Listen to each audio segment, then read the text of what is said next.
Hi everyone. So good evening. Today we are going to host, the Science Chat PH community of Twitter is going to host ScientifiQueer, a webinar for our LGBTQ plus scientists.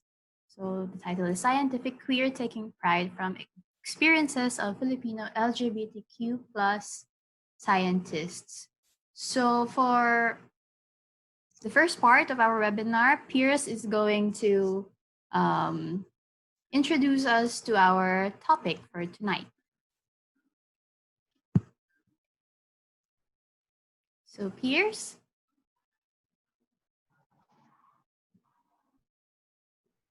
So, hi everyone.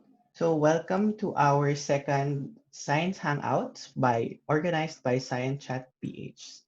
So, for this webinar, we are featuring members of the Filipino LGBTQ plus community in their contributions to STEAM.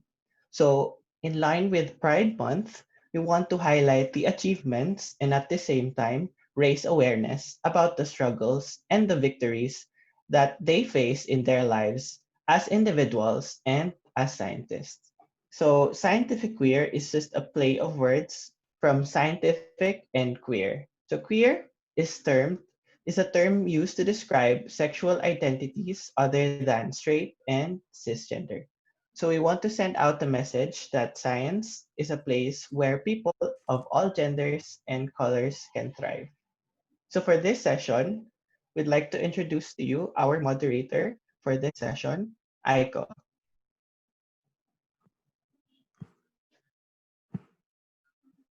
So good evening, everyone. So I am Aiko Love del Rosario, co-founder of Science Chat PH, and I am a master student in marine science in University of the Philippines, Diliman. My pronoun is she, and I am here to moderate this webinar.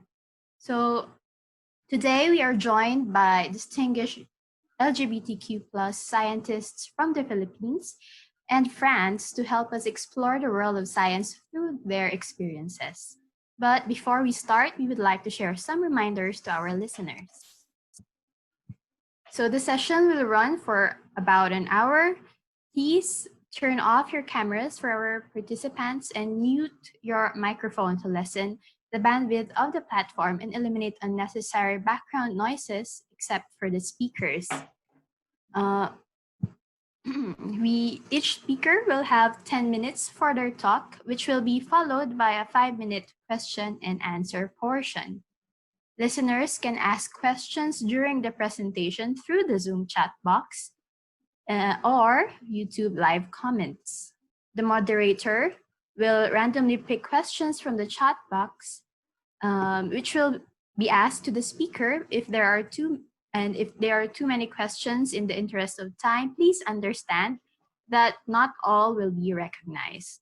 The session will be recorded and shared online. So this session right now is being streamed live on our YouTube channel on Science Chat PH. And with the approval of the speaker, presentation materials may be also shared online. Please help us improve our future activities by answering the evaluation form. In return, we will send you an e-certificate for attending this session. So enjoy and have fun.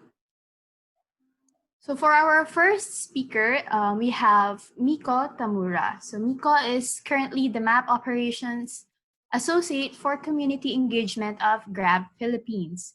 He used to work with various NGOs like the Filipino Red Cross, UN Habitat, and the Asia Foundation as a GIS specialist. He also co-founded the Philippines' fastest growing online community of chubs, bears, and chasers. It is through MapBex that he is able to merge his skill in mapping and love for his LGBT community. Let us welcome our Pinoy pride in mapping, Mr. Miko Tamura. Hi everyone! Nagulat naman ako sa Pinoy Pride. Anyway, thank you very much, Science. Ay, meron pa ba? Sorry. Yeah, go on. Thank you very much for Science Chat PH for allowing me to share my advocacy. And let me go ahead and give you about a bit background about my work before. So pretty much before getting into Grab, I was a GIS specialist for NGOs, and mostly what we've been doing is disaster risk assessments. So we were able to help remote areas like Giwan, Tacloban, those pretty much hit by disasters, to map out the buildings, roads, and etc. For their community so that they could help rebuild, rehabilitate those areas. Then shifting into Grab, I was pretty much going into supporting community development, so pretty much with engagements and spearheading activities for the mapping community here in the Philippines. So aside from that, since nabanggit na a while ago that I also co-founded Filipinas Jobs and Chasers, uh, doon pumapasok yung advocacy ko ng LGBT for the LGBT community. So pretty much there's still discrimination within the community, even within the LGBT community. So that's why may mga safe spaces na create din ang iba't ibang mga tao for their para maging comfortable sila for being who they are. So medyo with the scientific part ng ginagawa ko, with science and mapping, it's pretty much kailangan directly accurate lahat ng ginagawa mo. Hindi ka pwedeng mag-adjust ng location just based on bias. So doon pumapasok yun with that accuracy na kailangan nating i-cherish for the science community ay trinay kong or me and my friends tried supporting the LGBT community by merging mapping and yung LGBT advocacy. So going through that, with MapBex, it started out with just mapping buildings and roads for communities that are not even on the map. So nagiging mas vulnerable sila kasi people don't know that their houses are there in the mountainside or in the riverside, di ba? So from that, nakita namin na I think we can use mapping as a form of or as a tool that can showcase uh, who we are and where do we go, and parang show of power then that who would know that there are a lot of LGBT organizations all over the country, who would know that there are a lot of restaurants that advocate for LGBT rights, and such. So from that, MapBex moved toward to supporting the LGBT community by creating maps wherein the LGBT community can be themselves or support one another. As we all know, yun nga, yung community natin is a very powerful din in terms of connections. Like, I have connections that you don't, mga ganong eksena. And one of the maps that MapBex did was to highlight that and to show yung safe spaces where the community converge or meet up. So I'll just share my screen very quickly. Sige, wait lang. Yeah. So this is can everyone see my screen? Yes, okay. So this is the LGBT safe spaces map for the Philippines, wherein it showcases yung areas wherein there are anti-discrimination ordinances. When you can see the pink areas here are specific provinces, municipalities that have anti-discrimination ordinances that protect the community from any form of discrimination. So it shows here that ang daming areas pa sa buong Pilipinas na actually it's not okay to be gay, ganyan.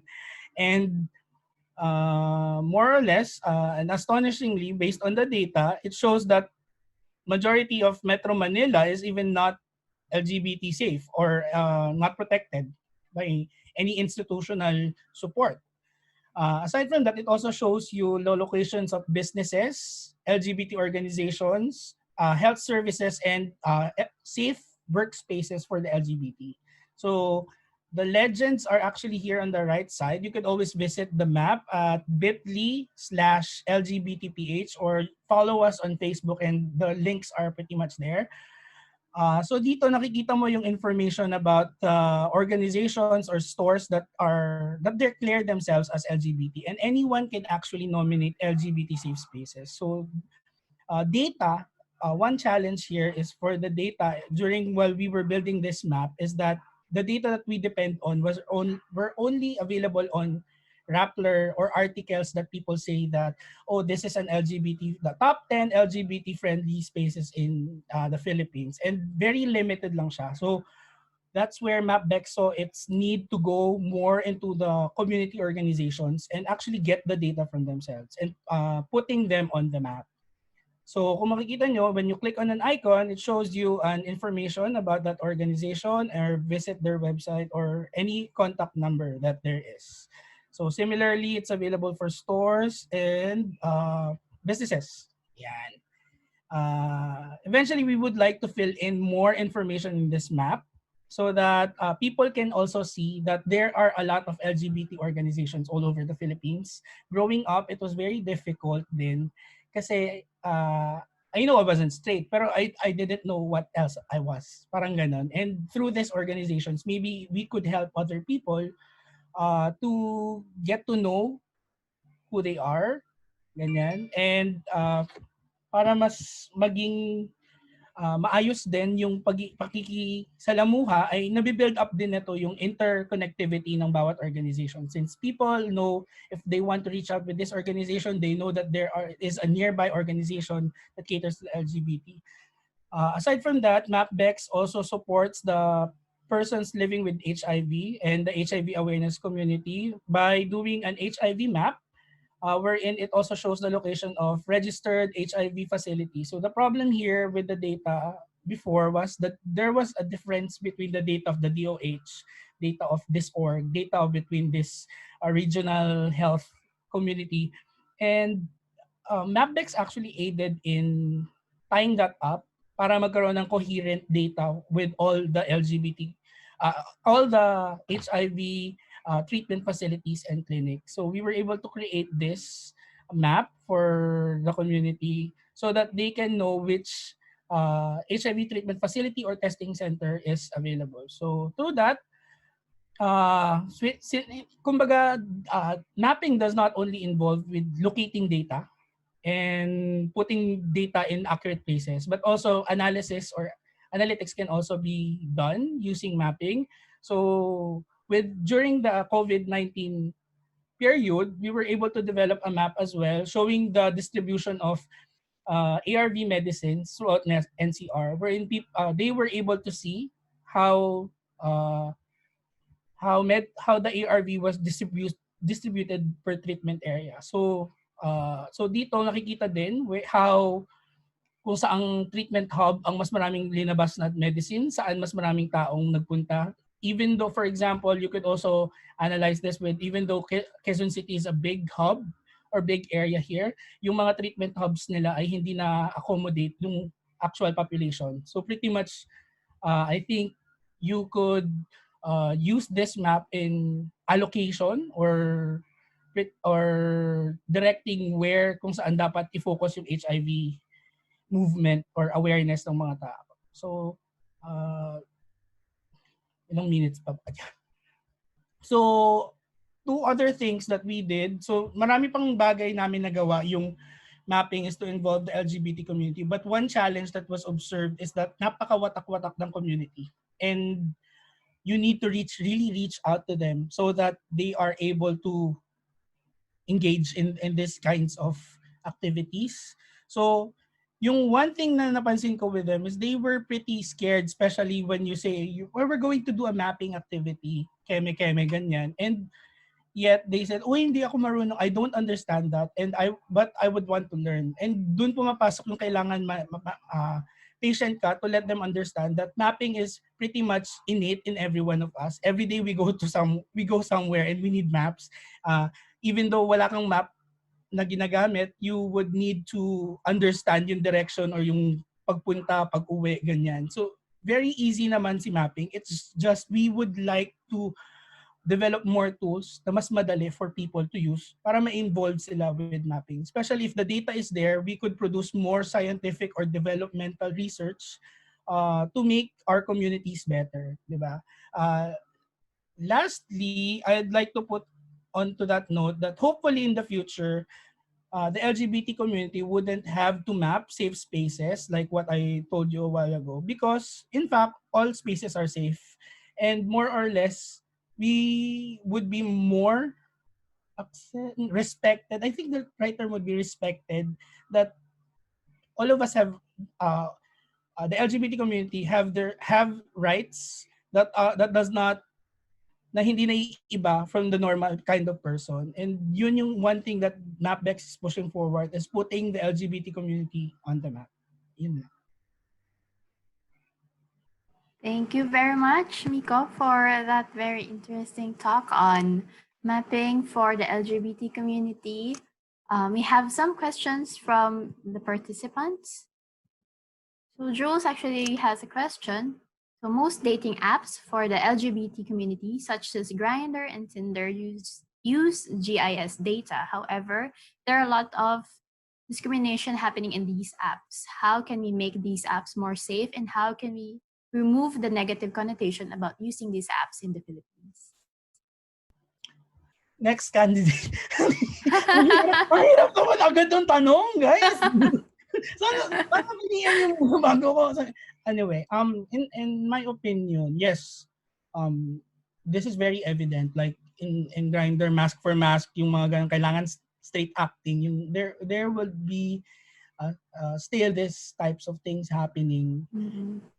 And I guess how can we make this so I guess one thing that we can make these apps more safe is starting with ourselves. We should like break that connotation na these apps are just for hookup, yung mga ganon, and for personal use, and try to look at it at a bigger picture. Mm-hmm. That these are tools for us to, these tools can be used to empower us as a community instead of break us down. And I guess ayun, stay safe. Yeah, very difficult question. Yan. But like anything that can be safe should start with us. Na mas maging open tayo with the idea of what's happening, and be cautious then about our actions and how we use these tools. Syempre. So I personally have a question, because I was aware that you were making a driver ang tawag dito, you were mapping for ARV for those who are affected by COVID-19. How was it, or how was the experience for you? And ano yung response ng mga tao who was able to use it? Okay.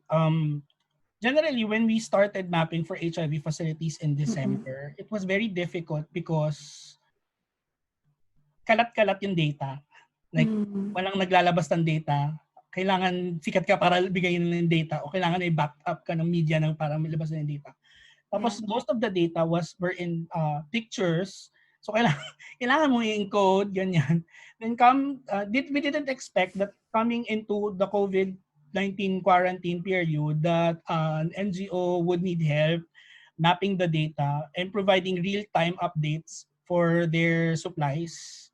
So, I think very, good job din dahil naka-ready na yung data na naayos during that time. But it was still difficult because pumapasok yung real-time updates, and syempre as volunteers, it was very difficult to, okay, gising ka na best kasi kailangan mo i-edit yung isang pin, ganyan, mali yung pin mo.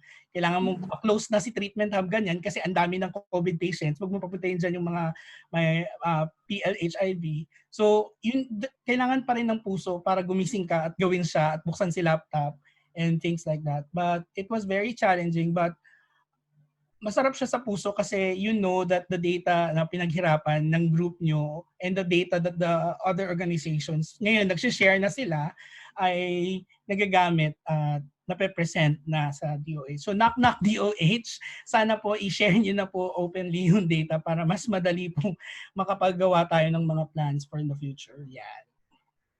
Thank you for answering my question. Last question for Yumiko, anong pwedeng gawin para ma-optimize ang places ng HIV testing in relation sa dami ng HIV cases sa PH? May ganaps ba about it ang DOH? Salamat. So currently si DOH, medyo busy daw sila. Hindi ko alam kung Sure. busy daw sila. I guess one challenge for the PRHIV community and the LGBT community is that they don't know where the nearest are. So ako, I'd go to Mandaluyong to get my test, pero not knowingly there is an HIV testing facility 3 blocks away from my. So I think yung pagiging normal ng pagte-test and breaking that stigma that doing that test means okay, may kabalistagan kang ginawa, ganyan, it would help us to optimize yung testing, and that fact we would easily access yung HIV testing. Basically in the future, hopefully na hindi na dapat minamap tong HIV testing kasi dapat all hospitals available si HIV testing. Dapat hindi na siya advocacy kasi it's very accessible and very easy to take naman. And in terms of DOH, ayun nga, busy pa po sila. So we would hope na after everything this ends, ay makapag-partner with DOH so that we are able to openly provide yung maps to all communities. Ayan. Thank you, Miko, for answering our questions. We have, for our participants, you can still chat your questions, and Miko, you can answer their questions through the chat box of this Zoom call. So thank you, Miko, for presenting your work. It's very nice of you for doing such great work for our LGBT community. So let me share my screen for our next speaker.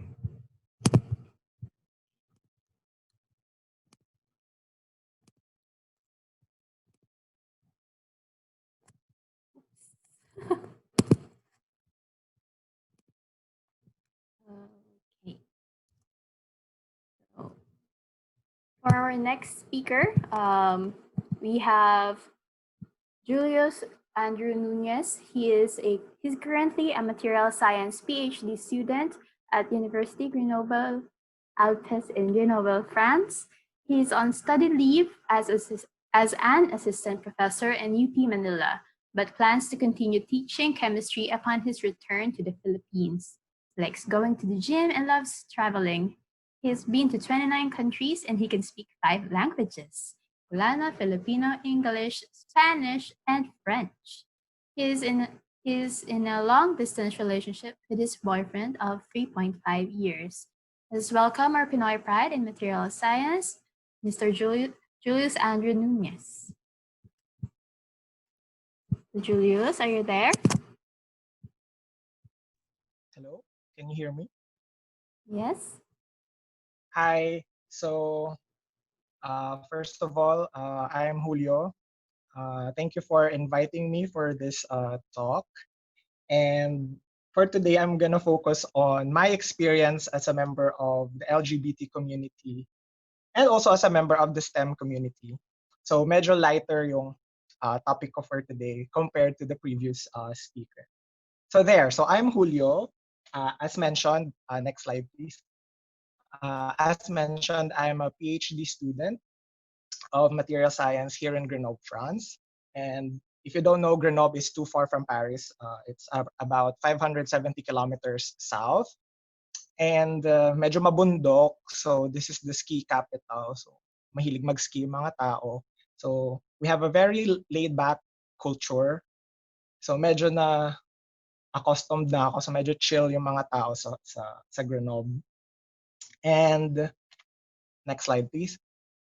So yeah, I'm on my second year of my PhD, and I hope everybody understands what I'm about to say. So what I'm doing is, next slide, please. So what I'm doing is I do high pressure and high temperature synthesis. So it's HPHT synthesis of perovskite hydrides with in situ X-ray diffraction analysis. So, okay, so it's quite a mouthful. So what I basically do is I synthesize some materials, I subject them to high pressure and high temperature, and I observe the changes that they undergo in situ, like real time, via X-ray diffraction analysis. So basically, tinatamaan siya ng X-rays, and then makikita ko kung ano yung mga changes sa material. So the application of my research is on energy because global warming, climate change, we have this energy problem. So at first, I was afraid to have this talk because my research is not really connected or related to LGBT. But then for now, I'm just going to focus on my personal experiences as an LGBT and also as a scientist here in France. So let me begin with my first point. Next slide, please. So number one, there, on a positive note, I've never felt any form of discrimination in STEM. So I am one of those lucky ones who did not really feel that I am discriminated against. And next slide, please.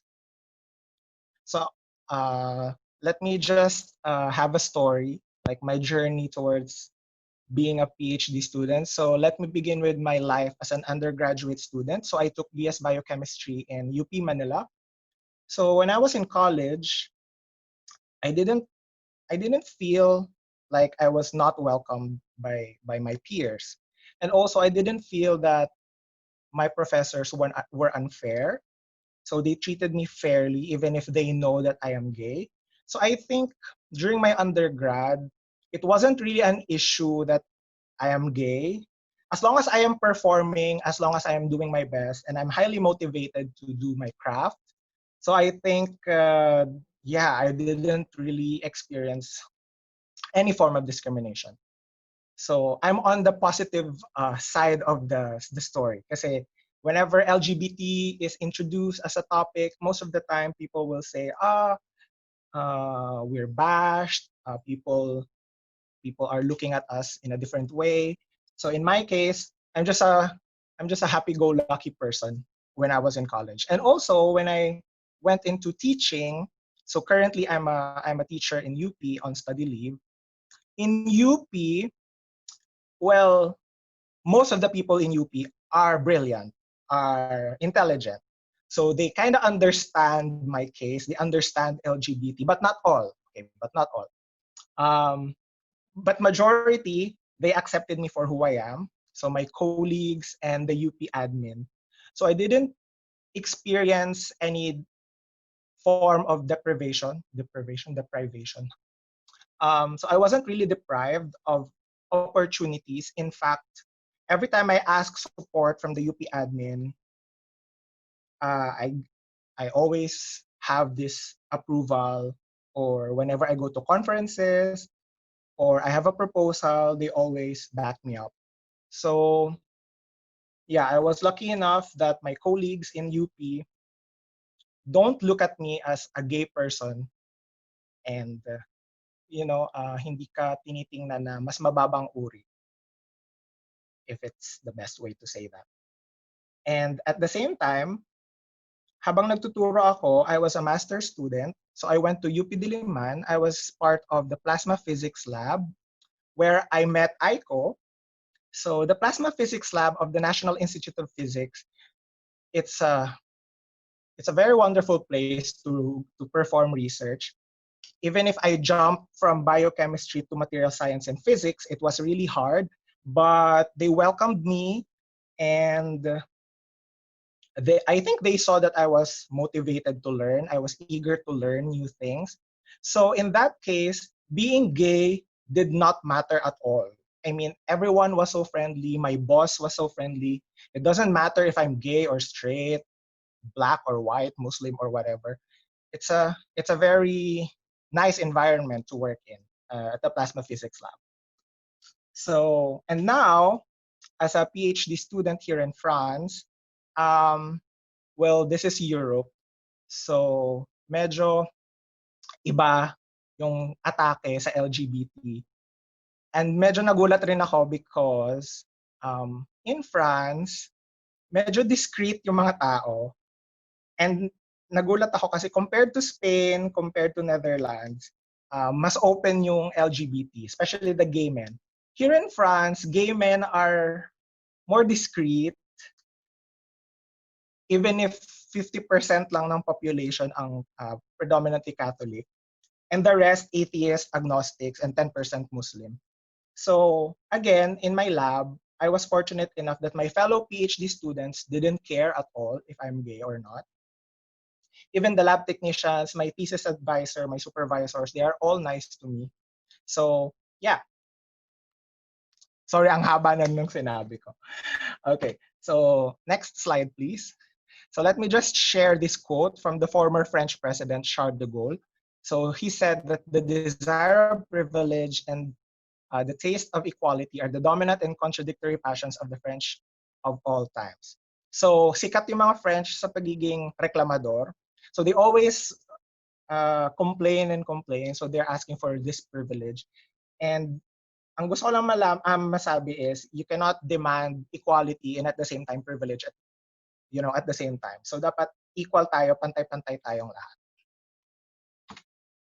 Number 2, next slide please. So not everyone is as lucky as I am. So even if I did not experience discrimination in any form, it doesn't mean that it doesn't exist. Next slide please. So I know some friends who is part of the community who are experiencing discrimination because of these 3 factors. Number 1, differences in beliefs and religion. So if you're working in an international research group like here in France, you're gonna work with people who are Christians, Catholics, atheists, and also here in the south of France, maraming Muslims. So medyo mahirap kung yung mga tao sa paligid mo have different beliefs and religion. So makakaramdam ka talaga ng discrimination if your actions do not necessarily align with what they believe in. So yon, mahirap yon. So if you find yourself working in a research group na very religious yung mga members, so that's gonna be difficult, I guess. Number 2 is generation gap. So yung mga matatanda, they wouldn't understand kung ano yung pinagdadaanan ng mga LGBT ngayon. Because in their generation, iba yung LGBT experience. Super tago, super taboo. So, yeah. So kung may matanda sa research group, and you're so out and gay and do gay stuff, hindi niya maiintindihan yun. And lastly, geography. So if you find yourself in a place where it's not really open to be LGBT, so medyo mahirap yon. So especially if, for example, we're in the academic field in the Philippines, we're talking about ASEAN integration, student mobility, student exchange. If you're a gay person and you want to go on a research exchange or student exchange program, let's say in Brunei or Indonesia, hindi yun pwede kasi pwede kang stoned to death or bawal maging bakla sa mga countries na to. So yung geography, it plays a very major role on your potential to be a researcher as an LGBT. Okay, number 3, sorry. Number 3. So yeah, I don't let people judge me. You can be both awesome and gay. So I just live my life, YOLO, and for me, it doesn't matter if I'm gay or not. Next slide, please. So yeah, you can be successful in your field and at the same time keep your personal life and be happy and be gay. Next slide, please. Am I allowed to extend kasi medyo important tong slide na to? Sure, go on. Okay, so let me just compare the struggles of LGBT people in STEM. So I wrote there work versus personal life as an LGBT in STEM. So ang napansin ko sa STEM, if you're an LGBT, medyo tinatago mo yung personal life mo at work. Because usually, in a research group, in a highly academic setting, pag nagpakita ka ng personal life mo, it means that like you're weak or you're not competitive enough. Kasi kapag academic setting, dapat patalinuhan, dapat brilliant ka, you have brilliant ideas. And I think may struggle doon sa part ng LGBT if you're in a very academic setting. Kasi kailangan separate yung work versus personal life mo. Which is very much similar here in France in general. Here at work, very academic ang setting. Parang nafe-feel ko na hindi sila masyado nagkukwentuhan in terms of their personal life. So magkaiba yung personal life tsaka yung professional life. So yun yung medyo French culture. Hindi kayo friends at work, dapat yung friends mo nasa labas ng work. So sana nakarelate din yung ibang LGBT STEM people there.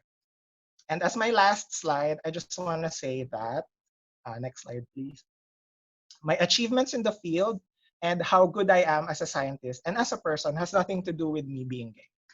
So yeah, thank you so much. Thank you very much, Julio, for your presentation.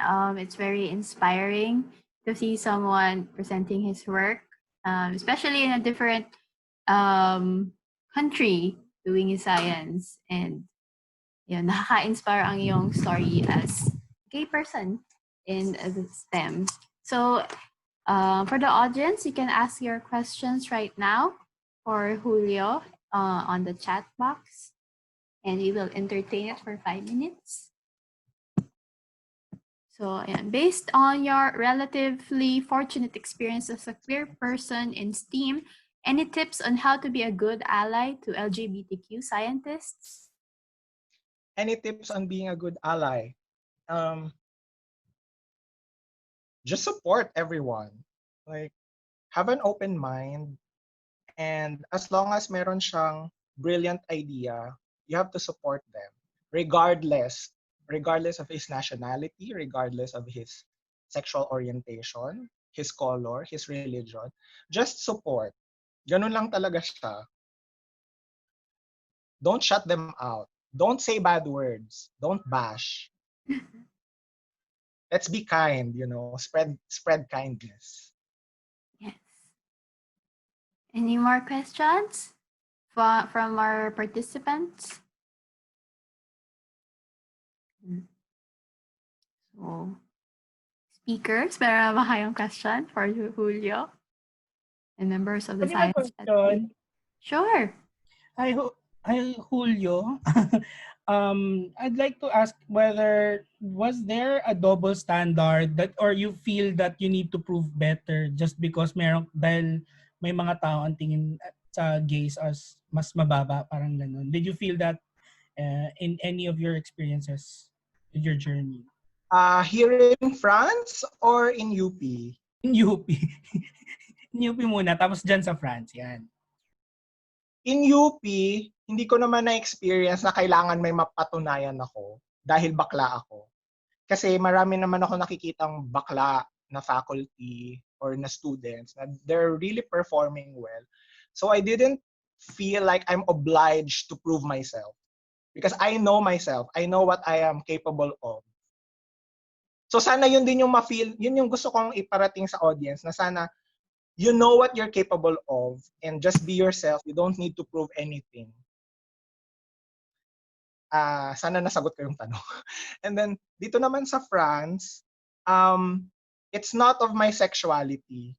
It's more of my race. Kasi, sorry, it's a fact that here in France, racism is a very tough issue.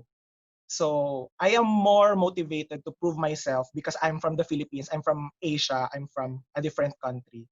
So yun yung motivation ko to prove myself, not really because I'm gay. Kasi dito sa France, more on racism yung problema kaysa sa LGBT discrimination. Thank you. Ako siguro may question ako.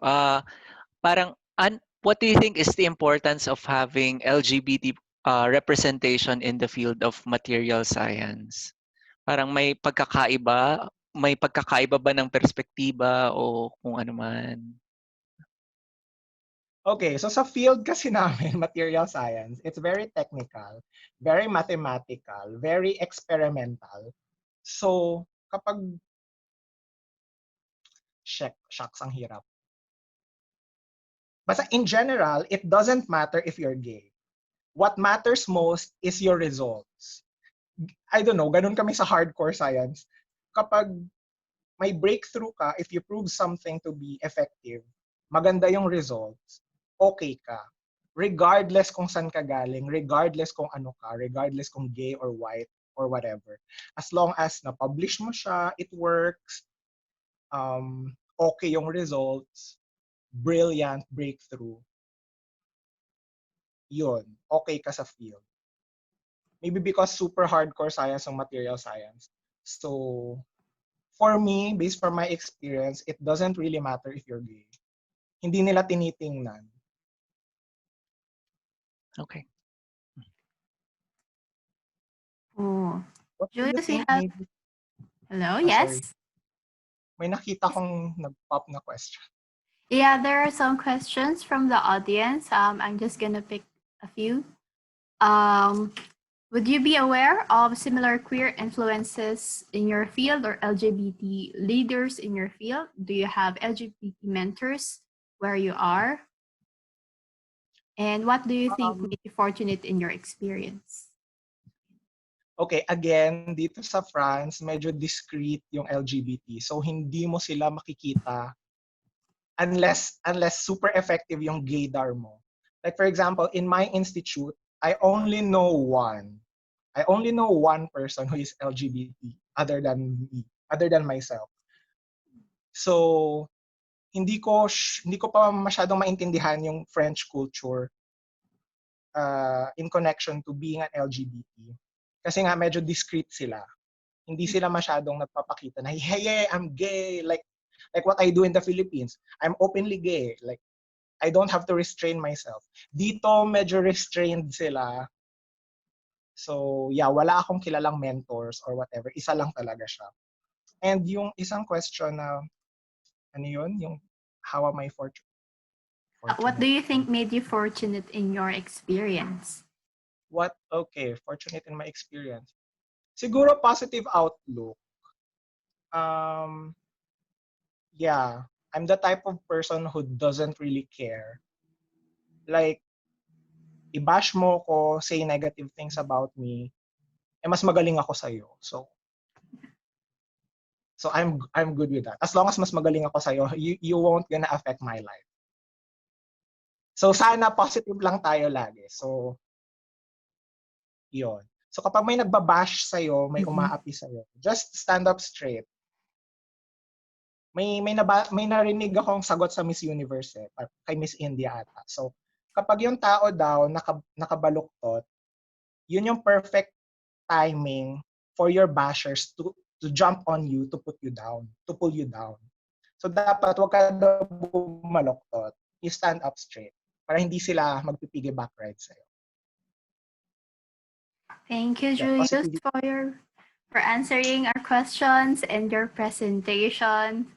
That's what we call pride in material science. Yes. So everyone, we are going to have a 5-minute break. Stretch your legs and your arms. We're going to be back in 5 minutes. So we'll be back.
Hi everyone, we're back to our session called Scientific Queer. And for our third speaker, we have Myrick Paala. So, oops, sorry. So Myrick is a road safety expert and a certified traffic conflict observer by Lund University. Currently, he works as a road safety consultant in the World Bank and Asian Development Bank. He supports multiple countries such as the Philippines, Vietnam, Samoa, and Lao PDR in institutionalizing road safety data management systems. He is an advocate of road safety, sustainable and inclusive transport, and dignity of travel. He's inspired by drag queens and loves performing and writing. At present, he is taking his master's in Malikhaing Pagsusulat at the University of the Philippines. Let us welcome our queer pride in road safety, Myrick. Hello, magandang gabi sa inyong lahat. I-share ko lang muna ang screen ko. Continue here. Ayan. So ang aking presentasyon, well, siguro medyo lecture na rin siya, ay tungkol sa ang bahaghari at ang daan. So yung road safety at pagiging LGBTQIA+. Pero bago yun, konting introduction lang sa aking sarili. Naku, ayun, yun. Konting introduction lang sa aking sarili. Ako'y isang bakla isang baklang road safety and transport planner. At nung nag-out ako bilang bakla, yun din yung panahon na pumasok din ako sa transportasyon, sa larangan ng transportasyon at ng road safety. At naging maswerte ako kasi nung nag-out din ako, yung buong opisina ko noon, nagtatrabaho ako sa gobyerno noon, lahat sila sobrang supportive nila sa akin. Tapos hinahanapan pa nila ako ng date, 'di ba, mga ganun. Tapos nakikinabang rin sila pag may mga nagpapadala ng mga kung ano-ano. So, ayun, shout out sa kanila. At yun nga, simula nung nagtrabaho ako nun sa transport, nakapag-aral din ako sa Leeds, sa University of Leeds sa UK, at dito nga sa bandang kanan, pre-present ko dyan yung aking disertasyon noon, yun yung pag-investigate ng road safety sa iba't ibang lokasyon sa Metro Manila gamit ang methodology na hindi gumagamit ng crash data. So, mga iba't ibang mga indicators para mag-spot ng mga risk sa road. At simula nga noon, nakapagtrabaho ako sa kung saan-saan. Ang ginagawa ko basically ay tinuturuan ko ang mga engineer, mga road engineers, mga traffic police sa mga iba't ibang lugar kasama na sa Pilipinas kung paano nga ba mag-analyze ng isang road network, kung paano mag-investigate ng road crashes at kung paano gumawa ng mga effective na solutions para maiwasan at yung mga road crashes sa daan, maiwasan yung mga fatalities. So yun yung nasa gitna, yun yung nasa Bangladesh ako at yung nasa baba naman sa Lao PDR. So yan. Gusto ko sanang simulan tong pagtalakay sa road safety at saka sa transportasyon sa quote or sa kasabihang ito na everyone has a right to a safe transport system. Naniniwala ako na dapat ito yung pinaka-sentral sa transportasyon, sa transport planning at sa road safety. At ang problema sa atin, katulad ng sa Pilipinas, ang problema kahit na lahat tayo ay may karapatan sa isang maayos at ligtas na transportasyon, malinaw na meron lamang talagang iilan na nakakatamasa nito o meron lamang iilan na nakakaranas nito. Makikita na yung mga daan, di ba, car-centric, at napaka-hostile ng environment sa iba't ibang mga sektor sa ating lipunan, lalo na yung mga vulnerable road users. Sa road safety, ang pinaka-itinuturing naming parang guiding principle o main na pinaniniwalaan namin ay ang safe systems approach. Yun yung paniniwala na dapat sa road safety, ang target natin ay palaging zero yung fatality sa daan, zero yung injuries. Kapag gagawa tayo ng bagong daan, dapat yun yung pinaka-goal natin. Yung safe systems approach, isa rin siyang set of principles na pinaniniwalaan na una, humans make mistakes. At dapat kapag nagkamali ang isang tao, so lagi magkakamali ang isang tao. At kapag nagkamali ang isang tao, ang pinakamahalaga ay nagiging forgiving yung road infrastructure natin.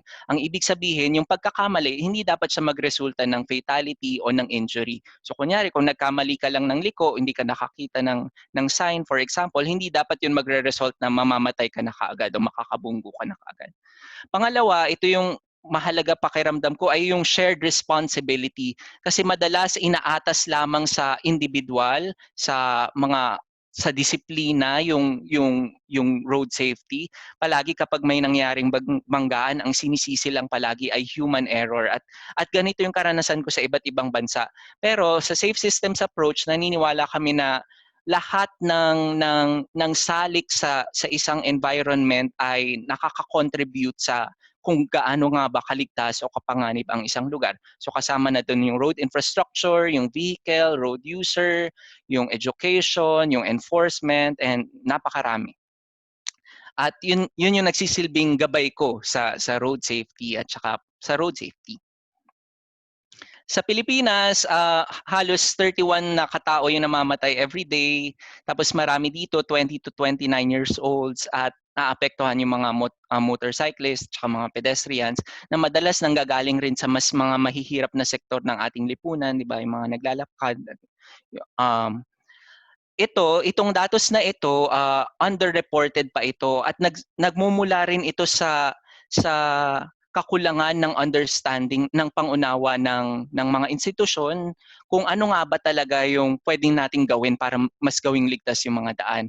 Kakulangan din ito ng koordinasyon dun sa iba't ibang mga mga stakeholders, dahil napakalawak ng road safety, napakaraming players, napakaraming stakeholders, at madalas hindi sila nagko-coordinate together. Kahit pati sa larangan ng data, hindi sila nagsasama-sama para gumawa ng solution. At taliwas yun dun sa sinasabi ko kanina na tungkol sa safe systems approach.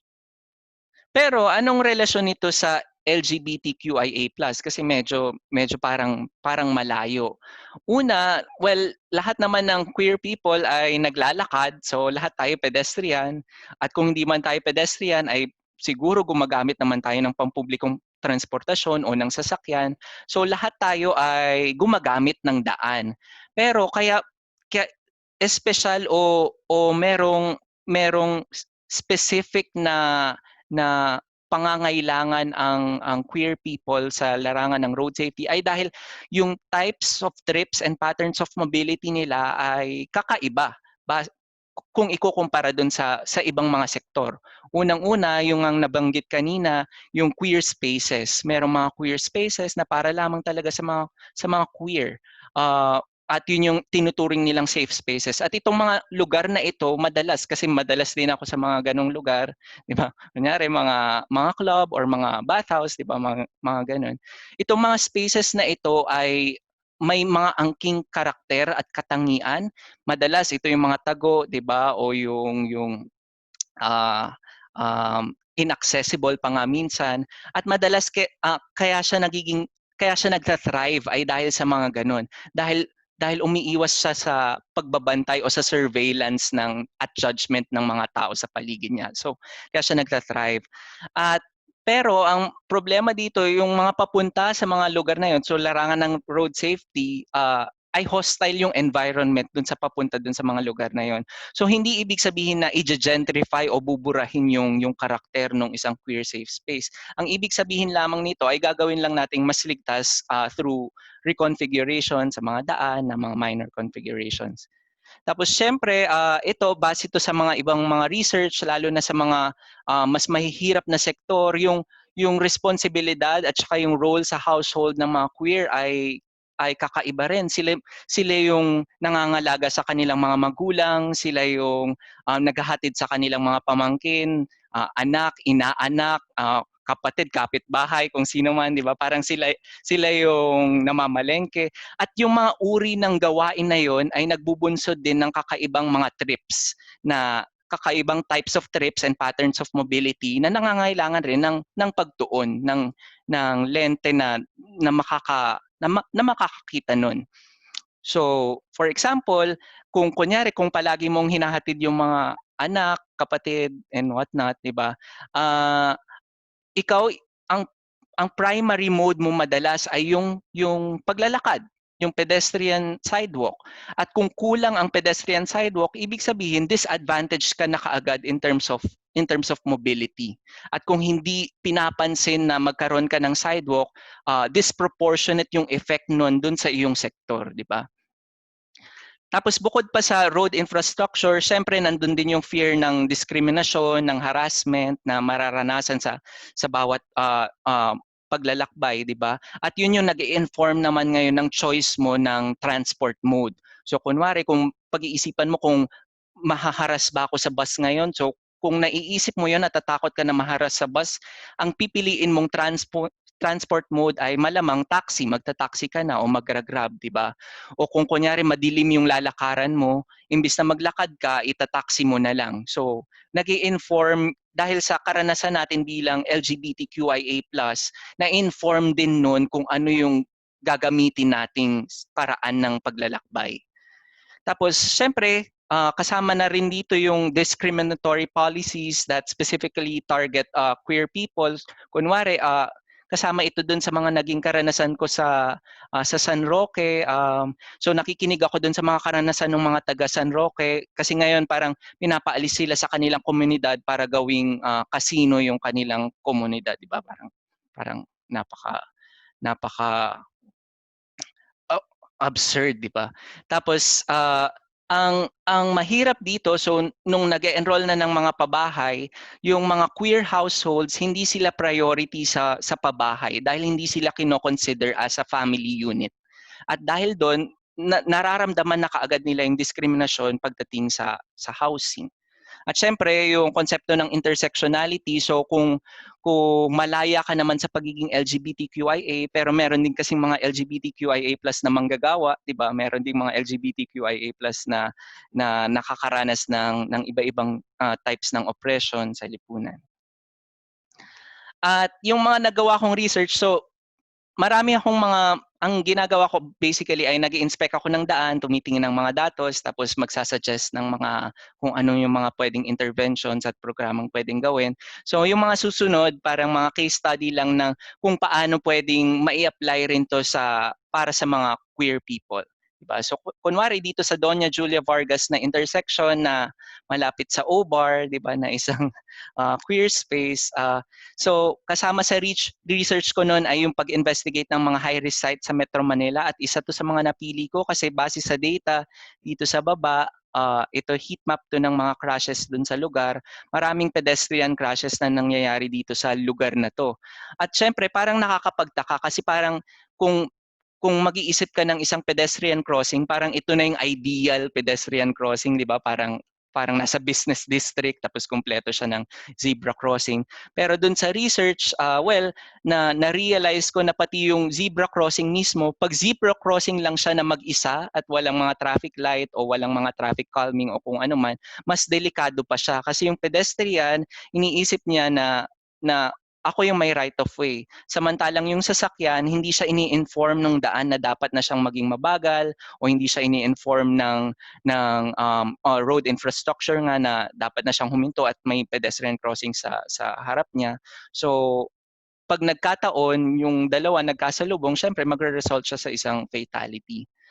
At yun nga, ang talagang example ng safe pedestrian crossing ay katulad nitong nasa taas, ang tawag namin dyan wombat crossing. Yung wombat parang daga sa Australia or parang kangaroo rin ba yun? Basta wombat crossing yung tawag dyan. Medyo elevated para babagal talaga yung sasakyan pagdating sa isang pedestrian crossing. Doon sa baba naman, yung may crocodile teeth naman kasi parang ipin siya ng crocodile. Tapos chicanes para pag mas makipot kasi yung daan, babagal din yung sasakyan. Kaya nga pag sa Commonwealth Avenue na sobrang lawak ng daan, parang nag-uunahan yung mga sasakyan kasi ini-encourage ng width ng road yung speed. Tapos kung kung isang queer person na maghahatid sa kanyang anak, kapatid, kamag-anak sa isang school, kailangan mahalaga rin na tingnan yung pati yung safety road safety sa paligid ng school. Tapos ito, example to sa may Cebu City Central Elementary School.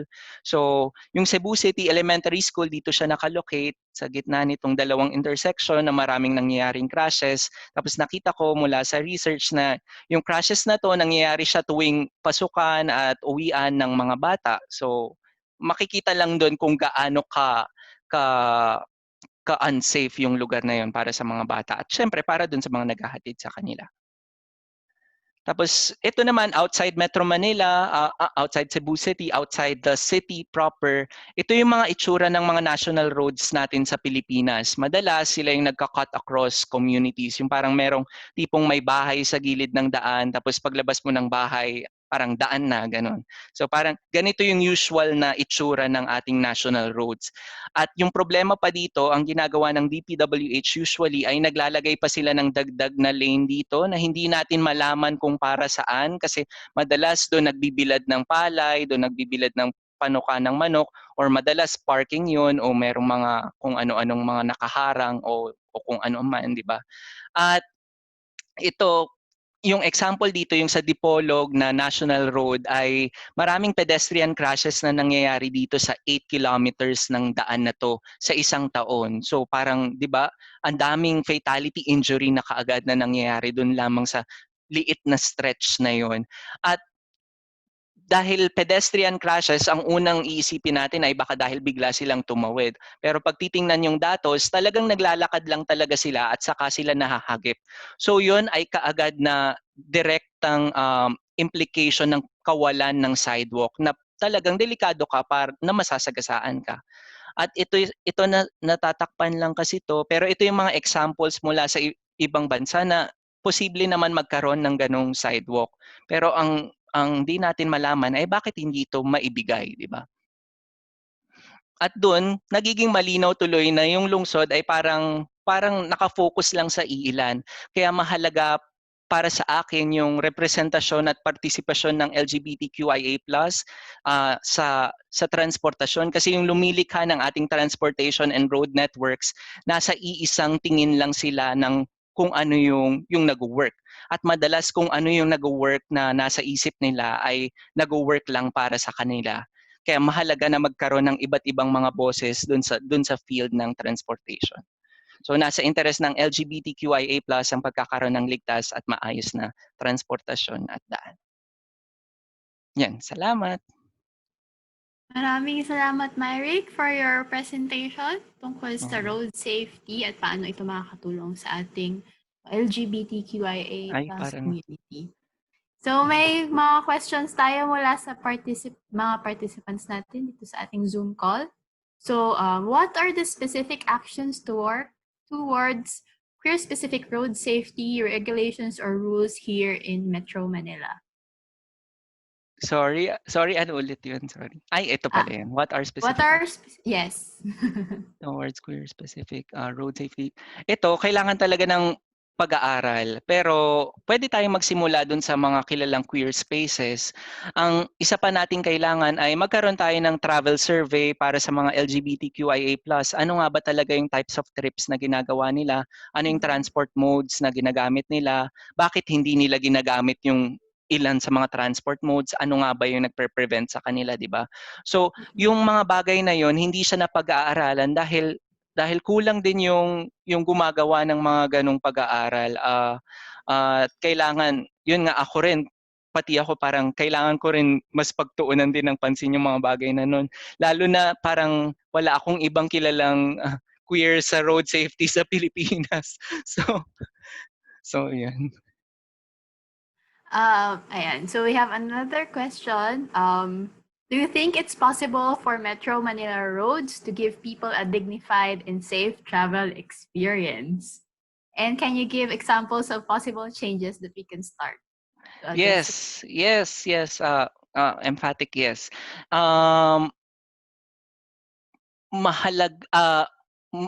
Kayang-kaya siyang gawin, pero mangangailangan siya ng paradigm shift ng mga nanunungkulan.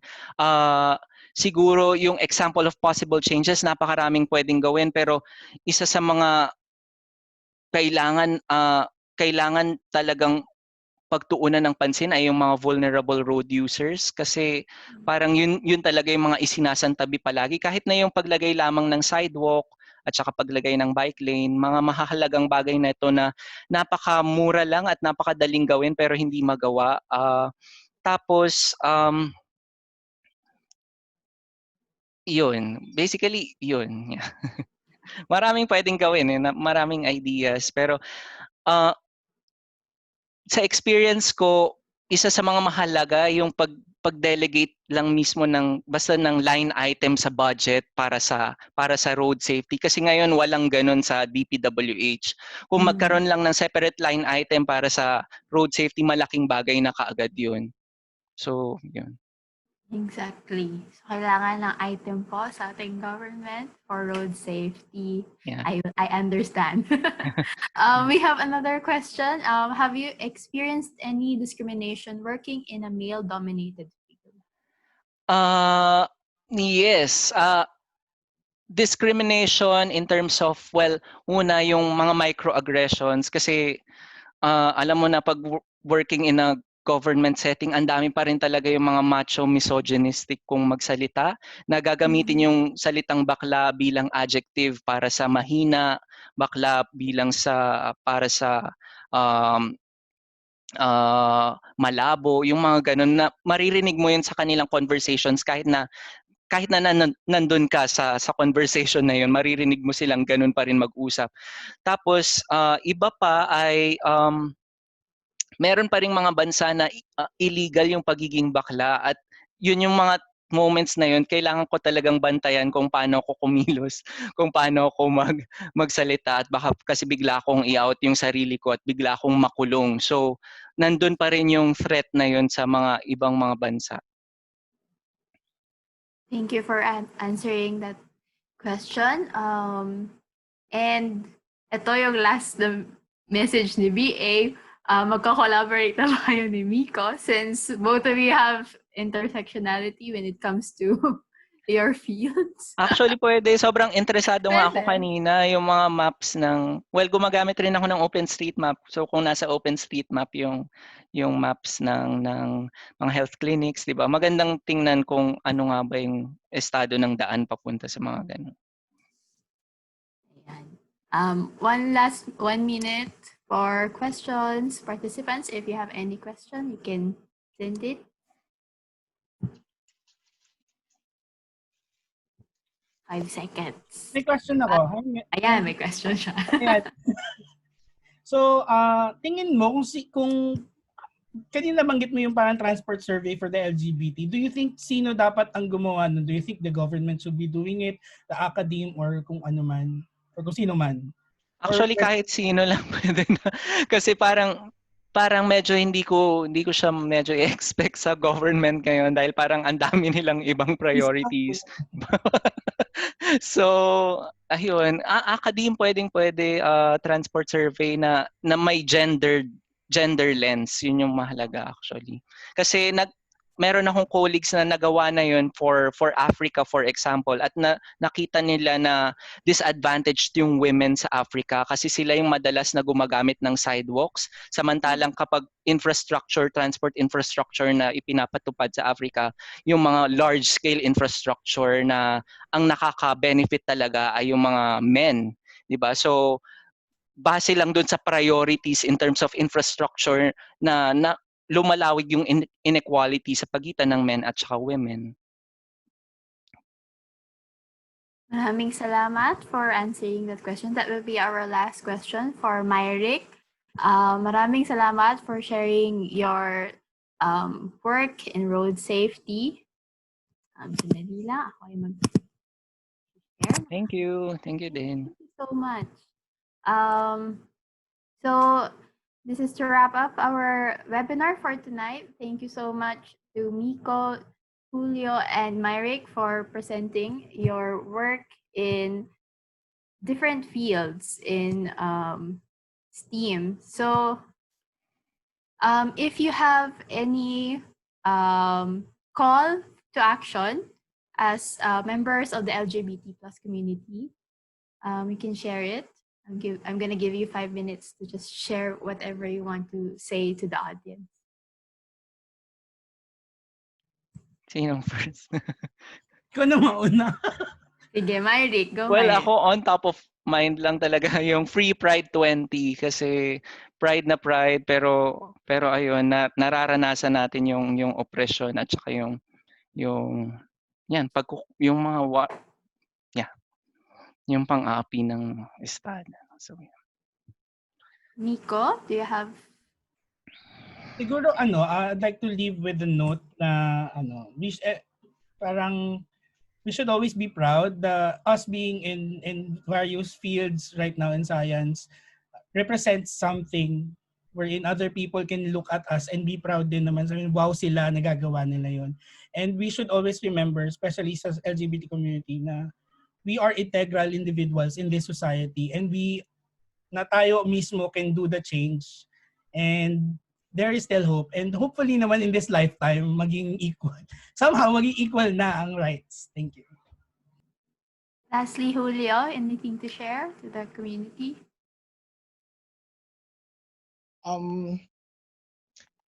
Tigil na siguro yung toxic Filipino culture na pag sinabing bakla, negative. Yun lang. At least yun lang muna.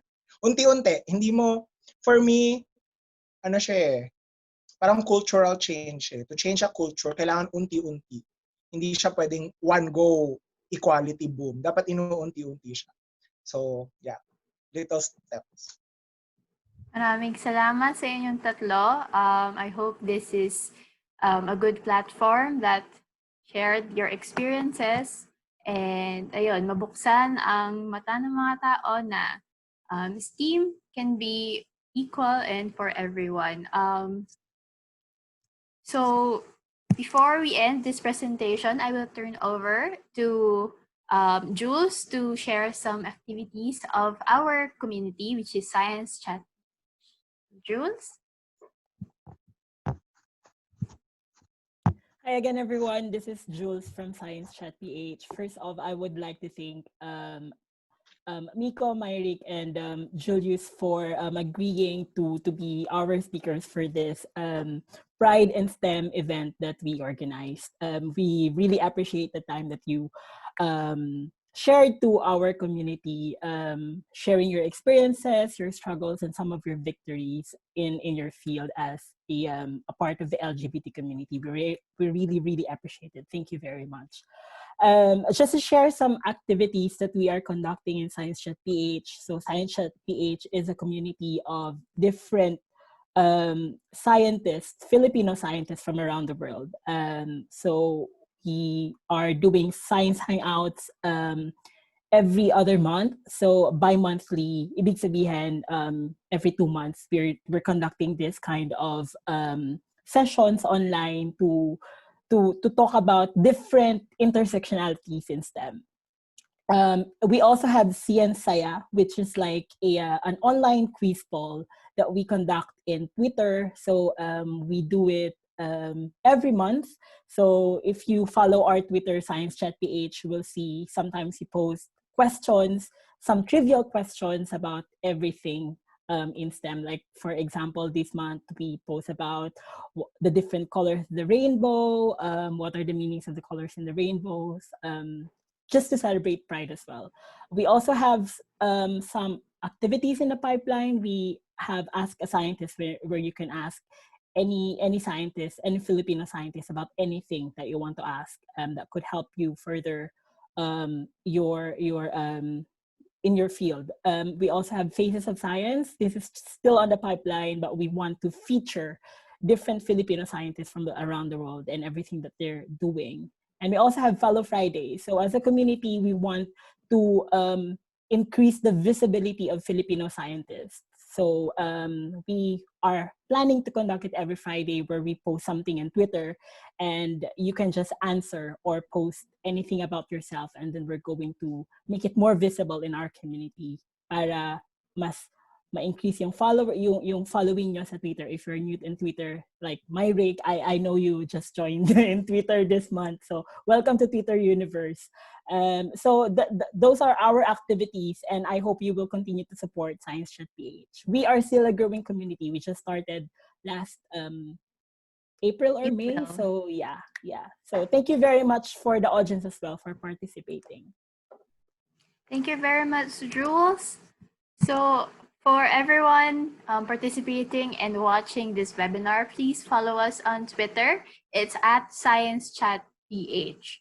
So twitter.com/ScienceChatPH. You will find us there. And yeah, stay tuned for our future activities. And lastly, before you leave, please answer our session's evaluation form at bit.ly/ScientifiQueer-evaluate. We need your response so that we know how to improve our webinars and if you have any suggestions for our next topic. So to everyone who watched, thank you very much for tuning in to Science Chat PH and ScientifiQueer.